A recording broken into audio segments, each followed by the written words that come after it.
명절 끝날 곧 큰 날에 예수께서 서서 외쳐 이르시되 누구든지 목마르거든 내게로 와서 마시라. 나를 믿는 자는 성경 이름과 같이 그 배에서 생수의 강이 흘러나오리라 하시니 이는 그를 믿는 자들이 받을 성령을 가리켜 말씀하신 것이라. 예수께서 아직 영광을 받지 않으셨으므로 성령이 아직 그들에게 계시지 아니하시더라. 아멘. 자리에 앉으시겠습니다. 성령 강림절입니다. 주님 앞에 나온 여러분 모두 쉴만한 물가로 인도하시는 주님의 은혜와 평강이 함께 하시기를 축원합니다. 참 목마른 시절을 지내고 있습니다. 갈증이 나고 가란 시대를 우리가 살고 있습니다. 코로나 때문에 우리 모두 다 피난길을 걷는 것만 같은 그런 느낌인데요. 피난길은 언제나 목마르다고 하죠. 고되다고 하는데 이태원에서 또 학원 강사에서 또 이커머셜 업체에서 사그라들 것 같다가 또다시 번지는 모습을 보면서 모든 노력들이 소용없게 되는 것 같아 보여서 지쳐가는 게 사실이죠. 그래도 방역당국에서 잘 해줘서 이렇게 우리가 지내고 있는데 실존문학의 아버지라고 부를 수 있는 알버트 까미가 패스트라고 하는 책을 쓴 소설 굉장히 유명하죠. 거기서는 오랑시에서 발생한 전염병을 소재로 다루고 있는데요. 이런 문구가 나옵니다. 아직 선명한 지평선에 첫 저녁 별들이 돋아나고 있었다. 이렇게 말하는데요. 아직 선명한 지평선에 첫 저녁에 별들이 돋아나고 있었다. 어떤 사람들은 아름다운 풍경을 연상할 수 있을 텐데요. 그는 앞으로 일어나게 될 일을 걱정스럽게 생각하면서 그 별들을 보고 있습니다.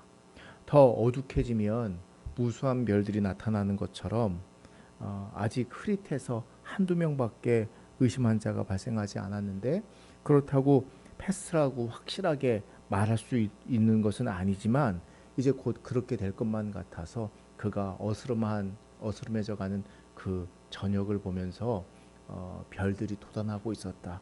이렇게 얘기하고 있는 것이죠. 사람들은 재앙을 당하면서도 재앙의 존재를 믿지 않으려는 경향이 있다고 말합니다. 그리고 내가 그 고통을 당하면서도 그 고통은 내 것이 아니라고 나는 아니라고 부정하고 싶은 그런 심리가 누구나 다 있다고 합니다. 우리는 반대 상황이라고 생각해 보고 싶어요. 여명의 어스름한 빛이 오히려 이제 찾아오고 코로나를 그동안 겪었으니까 수개월 동안 겪었으니까 한밤중에 무수히 돋아나 있던 짱짱한 별빛들이 하나둘씩 사라지듯이 코로나가 종식되기를 이렇게 소망합니다. 그리고 곧 날이 밝아올 것을 여러분 기대하면서 잘 참고 끝까지 잘 참고 이기시기 바랍니다.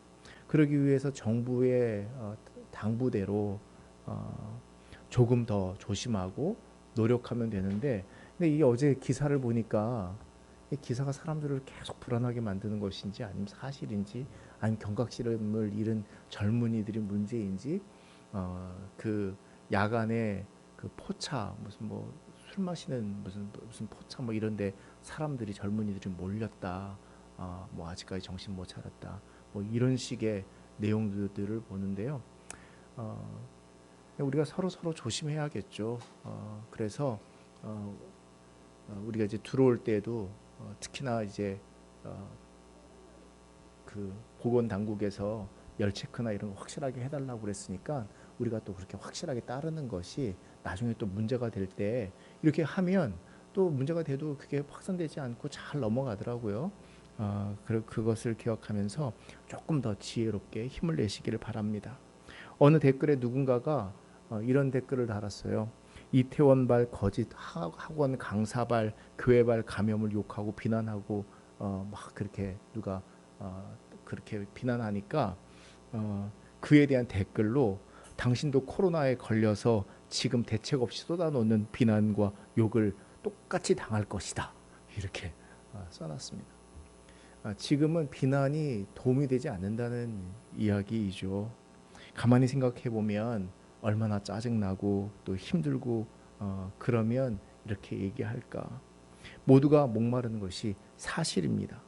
그런데 오늘 주님은 성령 강림절을 맞아서 우리에게 들려주시는 성서일과를 통해서 우리에게 들려주시는 말씀은 누구든지 목마르거든 내게로 와서 마시라 말씀하십니다. 제자들은 예수님과 함께 예루살렘으로 여행하면서요, 다양한 사람들을 만났어요. 많은 사람들을 만났어요. 거기에는 세리와 죄인들도 있었고요, 수많은 병자들도 있었습니다.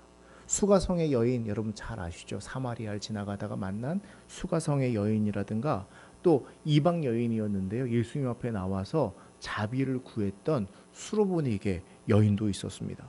그리고 귀신 들려서 아무도 제어할 수 없는 그 사람도 만났고요. 그리고 그 모습을 보면서 그만 고통받는 게 아니라 그 가족과 이웃들이 고통받는 모습을 통해서 제자들은 무엇을 깨달았을까요?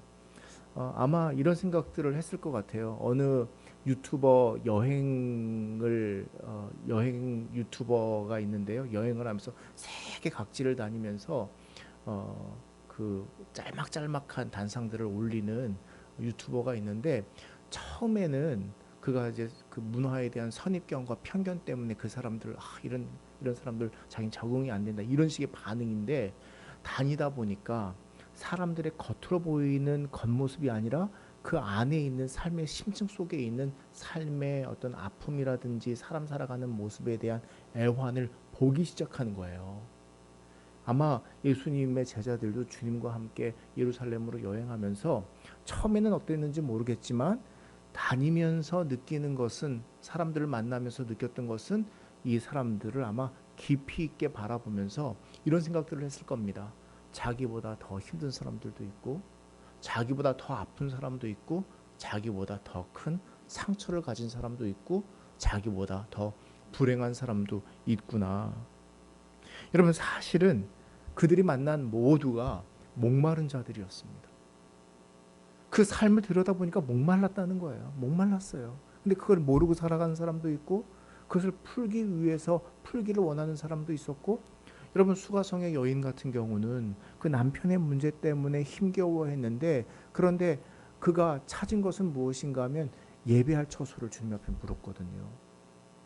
그는 정말 목말랐다는 거예요. 남편의 문제는, 이것은 그 문제를 인간적으로 보면 이 문제 해결해 달라고 그럴 텐데, 그게 그의 문제가 아니라 정말 그 목마름을 해결할 수 있는 예배 처소를 찾았다는 것. 여러분, 사람은 목말라하고 그것을 해결하기만 하면 삶의 고통이 찾아오고 어려움이 찾아와도 능히 이길 힘이 일어나는 것이죠. 때로는 건강 때문에 목말랐고, 평온하지 못한 가정 때문에 목말랐습니다. 사람들의 오해와 편견 때문에, 그리고 싸늘한 시선 때문에 목마른 사람도 있었고, 밤새 그물을 걷어 올리면서, 빈 그물을 걷어 올리면서 허탕친 심령 때문에 목말라 하는 사람도 있었습니다. 그게 바로 제자들의 모습이었죠. 형제와 재산을 나누다가 서로의 떡이 커 보이니까 그것 때문에 그 갈등으로 목말라 하는 사람도 있었고요. 사실 이런 사람들도 목마른 사람들입니다. 사람들에게 옳게 보이려고 거리 어귀에 서서 기도하는 척 큰 소리로 기도하며 금식하며, 그 금식하는 티를 내고 이 외식하는 사람들도 이런 목마른 사람들이었고요. 부자였고 사회적인 지위와 그런 어떤 신분도 얻었지만, 그러나 만족할 수 없었던 사람들도 목마른 사람이었습니다. 세리와 자신을 비교하면서 비교할 걸 비교해야죠. 비교하면서 그래도 자기는 보다 더 괜찮은 사람이라고 스스로 만족하는데 머무는 이 사람도 여러분 사실은 목마른 사람이었습니다. 여러분, 성경에 보면 다윗은 굉장히 목마른 사람이었는데요. 인생의 한창 때는 사울을 피해 도망 다녔습니다. 쉴 곳을 찾지 못해서 목말랐습니다. 조금 생각해 보면 그 고통을, 여러분 쫓기는 자의 고통을 여러분 금방 헤아려 볼 수 있을 겁니다. 많은 전쟁을 치러냈죠. 한숨 돌릴 여유 없이 숨가쁘게 살아왔습니다. 어쩌면 우리의 모습과도 같은 모습입니다. 숨가쁘게 살아가요. 생존을 위해서 수많은 사람들과 전쟁을 하면서 경쟁을 하면서 마치 전쟁터와 같은 일상을 우리가 살아갈 때가 많습니다. 중년에도 그는 위기의 연속이었습니다. 잘 아는 대로 압살롬의 반역 때문에 몸을 피신시켰고요. 노년에는 한 가지 더 진술이 그의 상태를 잘 말해주는데요. 열왕기상 1장 1절이 시작하면서 바로 이렇게 말하죠. 다윗 왕이 나이가 많아 늙으니 이불을 덮어도 따뜻하지 아니한지라. 그럼 나이가 드니까 그의 몸과 마음은 더욱 시든 꽃처럼 마른 잎사귀처럼 흩어지는 안개처럼 되어갔습니다. 여러분, 그런데요, 하나님은 그 인생에 시원한 물가가 되주셨다는 사실을 여러분 기억하십시오. 매 순간마다 그럴 수밖에 없는 상황이었지만 시편 1편은 시편의 서장이라고도 말할 수 있는데 그 서장에서 가장 먼저 고백하는 것은 여호와의 율법을 주야로 묵상하는 자. 그 인생에서 메마름을 경험했어요. 목마름을 경험했어요. 고난을 경험했어요. 힘든 나날들이었어요. 그러나 그 가운데에서도 주의 말씀을 묵상하고 주의 은혜를 기억하면서 주님을 의지하는 자는 뭐라고 얘기를 해요? 뭐라고 얘기해? 시냇가에 심은 나무가 시절을 쫓아 과실을 맺으며 그 하는 일이 모두 다 형통하리로다. 그가 하는 일이 모두 다 형통하리로다. 그가 한 가지 깨닫게 된 것은 고난이 없는 게 형통이 아닙니다.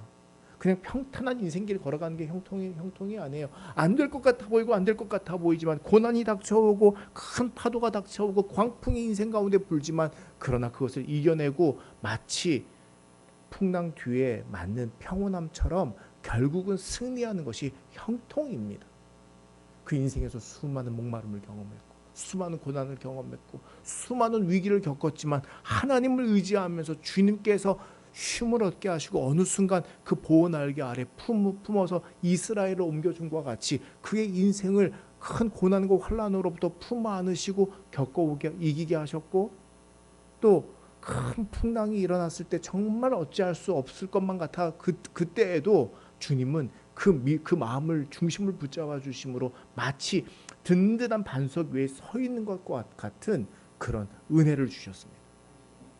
여러분, 사람이 큰 풍랑이 오고요, 어려움이 오고 그래도요, 자기 믿는 구석이 있잖아요. 아무렇지도 않아요.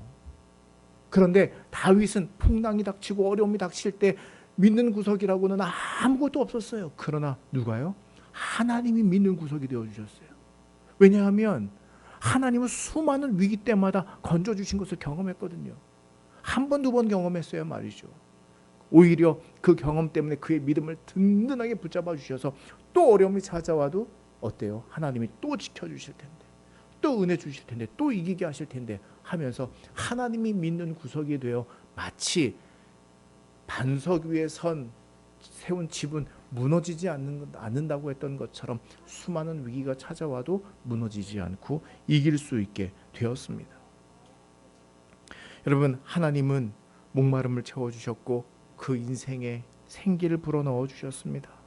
어느 날 다윗의 일화인데요, 블레셋과 전쟁을 하다가 굉장히 목이 말랐어요. 지쳤겠죠.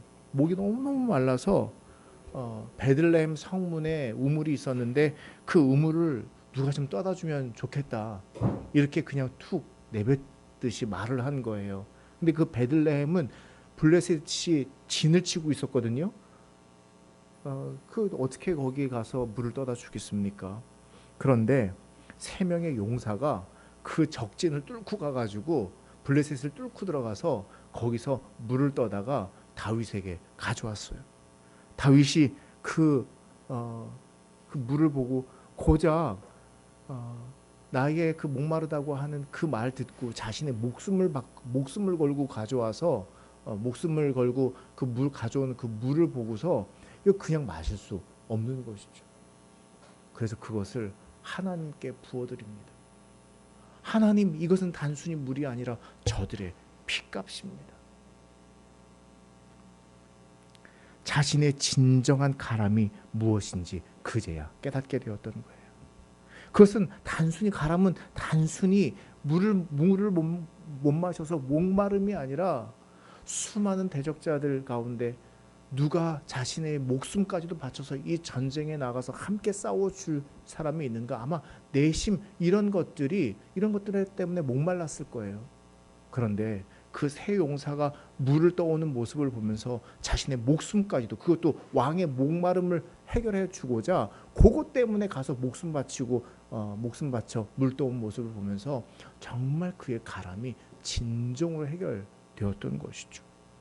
그리고 하나님은 그런 용장들을 그 곁에 두심으로 다윗의 목마름을 해결해 주시는 그 섭리를 다윗이 발견했습니다. 그래서 그 물을 하나님께 부어드릴 수밖에 없었던 거예요. 우리 인생에서도 마찬가지입니다. 인생의 여정을 건너라면 지치고 상한 일들 많죠. 그러나 우리 하나님을 의지하면서 우리 하나님은 우리가 견디고 이겨낼 수 있도록 여러분 은혜의 생수를 공급해 주십니다.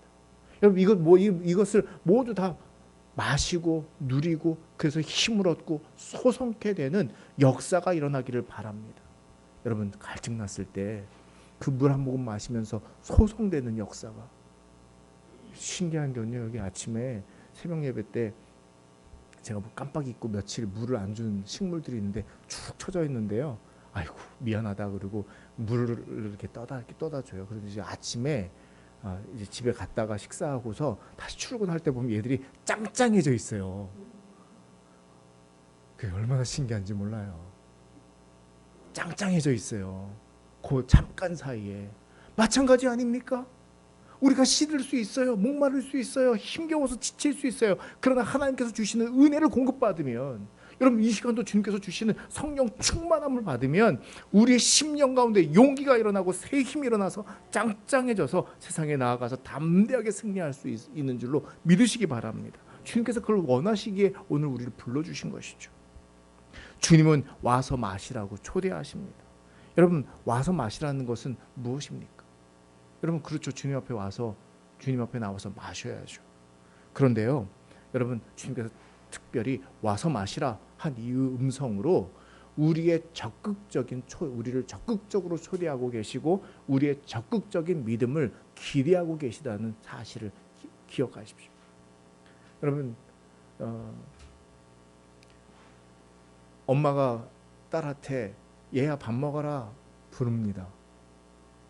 그러면 내 엄마하고 와서 바로 식탁에 앉는 것과 갈게요 조금만요 와서 밥 먹어라 네 간다니까요 여러분, 그러고 와서 겨우 와서 의자 자리에 앉는 것과 와서 사실은 제 얘기예요. 여보 밥 먹어 그러면 알았어 갈게 대답만 하고 그러다가 이제 가서 앉아서 뭐 하면서 밥 먹는 거하고. 여러분 그런데요 막 밥 맛있게 먹잖아요. 그러면 상이 점점 더 좋아져요. 서비스가 더 좋아져요. 그런 거 아니겠습니까? 주님께서 와서 마시라 할 때 사모하는 마음으로 그 은혜를 달가워 너무너무 반기는 마음으로 기뻐해서 오는 사람에게 하나님께서 더 채워주시는 은혜가 더 큰 거죠. 그런데 여러분 배고플 때 있잖아요. 자리에 앉아가지고 빨리 밥 달라고 여러분 그렇게 해본 적 있으십니까? 그러면서 밥이 차려지잖아요. 얼마나 맛있는지 몰라요. 주님께서 찾아오실 때까지 기다릴 수도 있지만 주님은 이미 주님을 믿는 우리 모두가 더 적극적으로 주님을 찾기를 바라십니다. 여러분 성경을 보면 그런 사람들이 있어요. 바디메오가요 예수님 지나가실 때 예수시라는 소리를 듣고서 그 소리 하나만 듣고 주여 나를 불쌍히 여겨 주옵소서 이렇게 은혜를 구함으로 주님께 나아갈 수 있었습니다. 혈루병 여인도 예수님 지나가신다는 얘기를 듣고요 그 옷깃에 만지기만 해도 병이 나을 줄로 알고 주님을 붙잡음으로 그 병의 근원이 나았습니다. 귀신 들린 아들을 데리고 나온 사람들은 주님께 말합니다. 할 수 있거든. 우리를 불쌍히 여겨 주옵소서, 도와주옵소서 청했죠. 주님께서 그 말씀을 듣고요. 할 수 있거든이 무슨 말이냐. 지금 여러분 할 수 있거든이라고 하는 무슨 다른 방법이 이 아버지에게 있어야 하는 겁니까? 아니죠. 지금 너무 절박한 상황인데 할 수 있거든이 무슨 말이에요. 할 수 있거든이 무슨 말이냐? 믿는 자에게는 능히 하지 못할 일이 없느니라. 주님께서 말씀하셨습니다. 그때요, 이 귀신 들린 아이를 데려온 아버지가 소리지며 말합니다. 나의 믿음 없는 것을 도와주옵소서. 나의 믿음 없는 것을 도와주옵소서. 여러분, 주님은 그 믿음 없는 것까지 도우시는 분이시죠. 주님께 온다는 것은 믿음으로 주님을 붙든다는 겁니다. 주님께서 우리의 연약한 믿음을 도우십니다. 주님께 더 적극적으로 믿음으로 나올 때, 그리고 그것을 소망할 때 주님은 큰 믿음을 부어주셔서 문제가 해결되는 역사를 보게 하십니다. 이사야 44장 3절 4절은 이렇게 말씀하고 있는데, 오늘 여러분 38절 말씀에 보면 성경의 이름과 같이 말하고 있습니다. 성경 이사야 44장 3절 4절은 이렇게 말씀합니다. 나는 목마른 자에게 물을 주며 마른 땅에 시내가 흐르게 하며 나의 영을 내 자손에게 나의 복을 내 후손에게 부어주리니 시냇가에 뭐같이 할 것이라. 시냇가에, 참 아름다운 말이에요. 시냇가에 심은 나무, 시냇가에 버들같이 할 것이라. 시냇가에 버들나무. 여러분, 버들나무 보셨습니까? 시원해 보이잖아요. 그 자체만으로도, 버들나무 자체만으로도 시원해 보이잖아요. 55장 1절에서 마찬가지로 말씀합니다. 오라 너희 목마른 자들아 물로 나오라. 돈 없는 자도 오라. 너희는 와서 사 먹되 돈 없이 값 없이 와서 포도주와 젖을 사라. 이들은 유대인들로서 목마르면 주님 앞에 하나님 앞에 나아가야 되는 것은 잘 알았는데요, 문제가 있어요. 여러분, 유대인들이 딱 하면, 우물하면 딱 떠오르는 게 있는 곳이, 장소가 있습니다. 어딜까요? 야곱의 우물. 사람들은 야곱의 우물은 이스라엘이 갈증을 채우고 하나님 앞에 예배하는 그 대명사가 된 게 야곱의 우물인데요. 그런데 이게 종종 이 야곱의 우물이요, 좀 사회적으로 말하자면 이념의 장이 되고 정치의 장이 되고 다툼의 장이 됐어요. 거기서는 사람들이 가람을 채울 수가 없어요. 어떻게 보면 오늘 우리 시대하고 똑같아요. 세상적인 이념과 사상으로는 우리의 가람을 채울 수 없다는 이야기예요. 어디로 나가야 돼요? 주님께 나와야 돼요. 예수님은 성경의 이름과 같이 우리 모두가 시냇가의 버들같이 되기를 바라십니다. 공중에 날던 지친 새들이 나뭇가지에 앉아 쉼을 청하듯이 오늘 우리의 심령이 주님 안에서 쉼을 얻고 그리고 회복되기를 바라십니다. 주님이 여러분 뭐라고 말씀하시는가 하면 39절에서 그 배에서 생수의 강이 흘러나오리라 말씀하고 있습니다. 여러분, 이 의미에 대해서 39절은 38절에서 생수의 강이 흘러나오리라 이렇게 말하고 있는데, 39절에서 그 의미에 대해서 이렇게 설명하고 있죠. 예수님을 믿는 자들이 받을 성령을 가리켜 하신 말씀이라. 여러분, 성령이 하는 일은 예수를 구주로 시인하게 하는, 예수가 그리스도임을 알게 하는, 증거하는 역사를 일으킵니다. 반대로도 말할 수 있어요. 예수를 구주로 시인하고 고백할 때 또한 성령의 역사가 임한다는 사실을 기억하십시오. 내가 예수를 시인하고 예수님을 영접함과 동시에 성령이 내 안에 거주하시는 것을 여러분 기억하시기 바랍니다. 왜요? 성부, 성자, 성령 삼위일체 하나님이시거든요. 주님 영접하실 때 성령도 찾아오셔서 같이 오셔서 성령의 역사가 일어나는 것이죠. 여러분, 성령이 임할 때 어떤 역사가 일어났을까요? 세 가지만 주목하기를 원하는데요. 첫 번째, 성령의 역사가 임하면 하나님의 사랑을 확신하게 됩니다.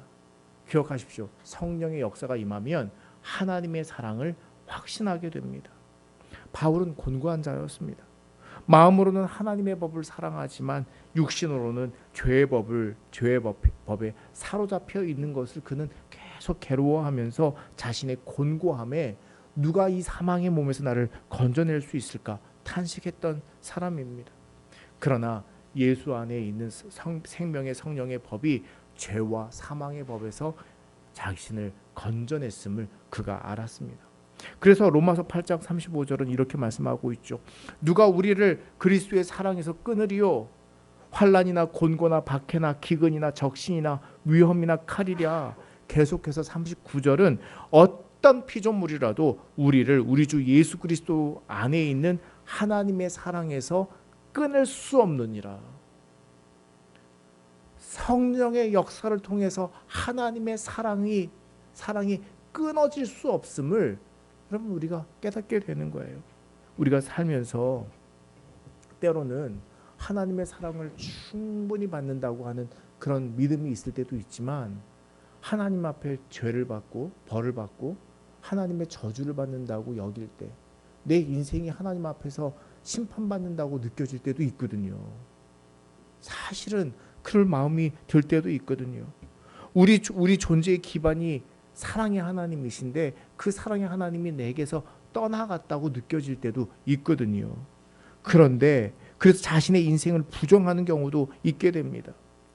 그런데 여러분, 성령의 역사를 통해서 깨닫게 되는 것은 그 무엇도 하나님의 사랑에서 끊을 수 없다는 거예요. 그것을 성령이 우리에게 증거하시는 겁니다. 여러분, 이 시간 때로는 우리가 죄인의 모습을 가지고 있습니다. 하나님 앞에 부끄러운 모습을 가지고 있습니다. 때로는 베드로처럼 한 주님을 배반할 때도 있습니다. 부인할 때도 있습니다. 그러나 베드로에게 찾아오신 주님, 그를 용서하시고 그를 수제자로 만드신 그 주님의 모습에서 그 무엇도 하나님의 사랑에서 끊을 수 없는 그리스도의 은혜를 우리가 깨닫게 되는 것이죠. 성령을 통해서 그것이 증거되는 겁니다. 내 인생이 저주와 불행으로 끝날 것 같은 그 두려움에 휩싸입니다. 그러나 복 주시고 상 주시는 하나님께서 우리를 사랑하고 계심을 믿을 때, 그것을 깨달을 때 주님의 약속을 믿고 끝내 승리할 수 있는 겁니다. 현재 나타나는 고난은 저주가 아니라 장차 나타날 하나님의 영광의 그 과정임을 믿게 되는 것이죠. 두 번째는 우리가 하나님의 자녀임을 깨닫게 합니다. 로마서 8장 16절은 이렇게 증거하고 있습니다. 성령이 친히 우리의 영과 더불어 우리가 하나님의 자녀인 것을 증언하시나니. 성령이 찾아오실 때 우리 영과 더불어 우리가 하나님의 자녀임을 증거하신대요. 여러분, 이 시간 여러분의 마음을 살펴보십시오. 성령이 찾아오셨습니다. 성령이 여러분의 그 영에 두드리십니다. 하나님의 자녀다. 너는 하나님의 자녀다. 두려워하지 말라. 놀라지 말라. 겁내지 말라. 힘들어하지 말라. 속상해하지 말라. 하나님의 자녀다. 여러분, 그리고 그 음성에 우리의 심리, 우리의 영이 응답하기를 원하는 거예요. 네, 그렇습니다. 주님 믿습니다. 그 영을 사모하면서 받아들이는 거예요. 그러면서 하나님의 자녀임이 증거되는 거예요. 바울은 그가 하나님의 자녀임을 알았기 때문에 유대인들의 온갖 저주와 박해와 위협에도 불구하고 그것을 이겨냈습니다. 하나님의 자녀이기 때문에 바나바와 다시는 보지 않을 것처럼 결별했지만 하나님의 자녀임을 알았기 때문에 바나바도 마찬가지고 서로 피차간에 화해할 줄 알았습니다. 마가에 대해서는 어땠습니까? 마가에 대해서는 이런 사람하고는 일할 수 없다고 그랬었는데 마가에 대해서는 용서하고 그 누구보다 아끼게 되었어요. 하나님의 자녀임을 알게 되었을 때 그랬다는 거예요. 왜냐하면 하나님은 누구보다도 연약하고 부족한 자를 아끼시고 살피신다는 것을 그가 몸소 알았기 때문에, 깨달았기 때문에 마가는 더 이상 나와 일 못할 사람이 아니라, 율법 안에 있을 때는 그랬지만 나와 같이 일 못할 사람이 아니라 하나님이 아끼시기 때문에 내가 아끼고 사랑하면서 함께 일하는 동역자라고 하는 것을 깨달았다는 거예요.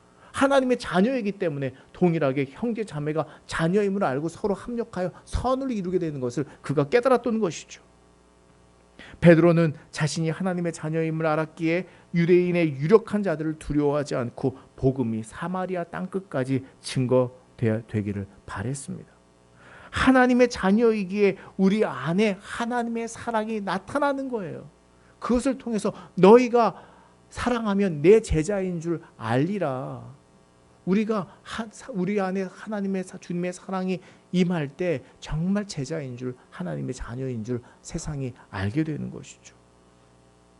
마지막으로 여러분, 세 번째는 우리의 속사람을 강건케 한다는 사실을 기억하십시오. 에베소서 3장 16절은 그의 영광의 풍성함을 따라 그의 성령으로 말미암아 너희 속사람을 능력으로 강건하게 하시오며. 여러분의 속사람 강건하십니까? 쉽게 무너지고 쉽게 나약하게 넘어지고 쉽게 두려워하고. 바울은 내가 달려갈 길과 주 예수께 받은 사명 곧 하나님의 은혜의 복음을 전하는 일에 이를 마치려 하면은 나의 생명조차 조금도 귀한 것으로 여기지 아니하노라. 사도행전에서 20장에서 말하고 있는데요. 예루살렘으로 가려고 할 때 사람들이 말렸습니다. 거기에는 성령을 통해서 들은 증언은 결박과 박해가 기다리고 있다. 이런 소식을 들었기 때문에 예루살렘으로 들어가는 것을 막았습니다. 그럼에도 불구하고 성령에 매여 속사람을 강건케 하시는 그 성령에 매여 예루살렘으로 들어가는 용기와, 어떻게 보면 무모해 보이지만 그 용기와 담대함을 가지고 예루살렘으로 들어가죠. 여러분, 성령은 우리를 강하게 합니다. 담대하게 합니다. 용기 있게 합니다. 정말 못 넘을 것만 같았던 산도 여러분 막상 겪어보면 아무것도 아니라는 것을 알게 돼요. 능히 넘어갈 힘을 주세요. 성령에는 역사가 있거든요. 성령에는 은사가 있거든요. 그 은사는 우리를 강하게 하고 이기게 하고 담대하게 합니다. 때로는 사랑의 힘을 주고요. 때로는 절제의 힘을 주기도 하고요. 용서의 힘을 주기도 하고요. 수많은 은사들을 통해서 성령이 우리를 일하시게 하기 때문에 우리의 속사람을 강건케 할 뿐만 아니라 우리의 삶을 강건케 하고 부욕케 하는 능력이 있는 줄로 믿으시기 바랍니다. 성령을 의지해서 여러분 기도하면서 성령을 의지하면서 살아가십시오.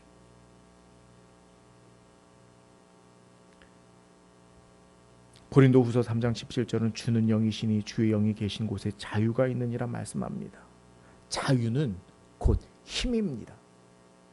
주위 사람이나 사람과 주위 환경과 상황에 매여 있는 사람이 아니라 강건함으로 이겨내고 승리하며 형통의 복을 누리게 되는 사람이 자유한 사람이죠. 그러나 때문에 모든 사람들이 힘들고 지친다고 말합니다. 성령 강림절기를 맞아서 주님께서 주시마 약속하신 성령의 은혜를 여러분 충만히 이 시간 누리시고, 그렇다고 맹신자나 무모한 사람이 되라는 것이 아니라 성령을 받아서 세상에 나아가서 살리고 회복시키며 힘 주시고 능력 주시는 그 은혜를 따라 승리하기를 주님께서 바라십니다. 저는 개인적으로 유한진 씨의 내가 가장 아프단다라는 제목의 시가 떠올랐는데요. 이런 내용입니다. 나는 늘 사람이 아팠다. 나는 늘 세상이 아팠다. 아프고 아파서 엑스레이, MRI, 내시경 등등 정밀 진단을 받았더니 어떻게 됐을까요? 아마 의사가 큰 질병 아니라고 말했던 것 같습니다. 아마 이런 질환들은 스트레스성 질환이라고 말했던 것 같습니다. 그래서 그가 이렇게 말합니다. 나는 늘 내가 너무 크고 너무 무거워서 잘못 아프고 잘못 앓는단다. 잘못 아프고 잘못 아프단다. 잘못 아프고 잘못 앓는단다. 그러면서 나 말고 나만큼 나를 피멍들게 한 누가 없단다. 나 말고 나만큼 나를 대적한 누가 없단다. 나 말고 나만큼 나를 사랑한 누가 없단다. 나 말고 나만큼 나를 망쳐준 누가 없단다. 나 말고 나만큼 내 세상을 배반한 누가 없단다. 이렇게 말합니다. 여러분, 목마름을 해결하기 위해서 어디로 찾아가십니까? 목마름을 해결하기 위해서 어떤 방법을 택하십니까? 혹 나라는 방법, 나라는 길, 내 생각, 내 뜻대로 했다면, 그리고 나의 가람을 해결하기 위해서 나에게 집중했다면 그러지 마시고 주님께 나와 주님을 의탁하며 주님 안에서 진정한 쉼과 채움과 그 마심을 누리시기를 주님의 이름으로 축원합니다. 우리 이 시간 기도합시다. 주여